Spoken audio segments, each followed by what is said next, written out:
ইমান ধুনীয়া বৰষুণৰ বতৰ চাহ একাপৰ লগত এটা টেষ্টি নাস্তা হ'লে কি যে ভাল লাগে।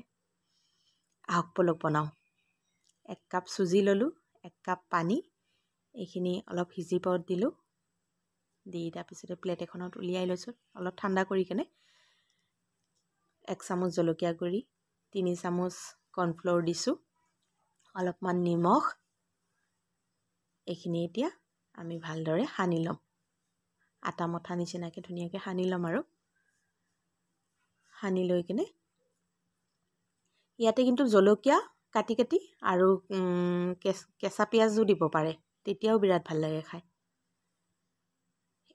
এনেদৰে এবাৰ বনাই চাব আৰু পিঁয়াজ দি কিনেও বনাই চাবচোন, বিৰাট ভাল লাগে। এতিয়া হাতত অলপমান তেল লৈছোঁ যাতে মানে বস্তুখিনি হাতত চিপকি নাযায় আৰু লাগি নাযায়, সেইটো কাৰণে তেল লগাই লৈছোঁ। এতিয়া ধুনীয়াকৈ গোল গোলকৈ পিঠাৰ আকাৰো দিব পাৰে, নহ'লে মই এনেকৈ মাজত ফুটা কৰি দিছোঁ। এনেইতো সিজোৱাই হয় চুজিখিনি, তথাপিও মানে আৰু ষ্টাইলটোও ভাল লাগে আৰু অলপ ভিতৰলৈকে ভালকৈ ফ্ৰাই হয় আৰু সেইটো কাৰণে এনেকৈ কৰি দিছোঁ। ষ্টাইলটো বল টাইপৰো বনাব পাৰে। তাৰপিছত এতিয়া কেৰাহীখন গৰম কৰি তাতে তেল গৰম হোৱাত এইখিনি দি দিছোঁ আৰু এতিয়া ধুনীয়াকৈ ইলুটি শিলুটি কৰি দিম।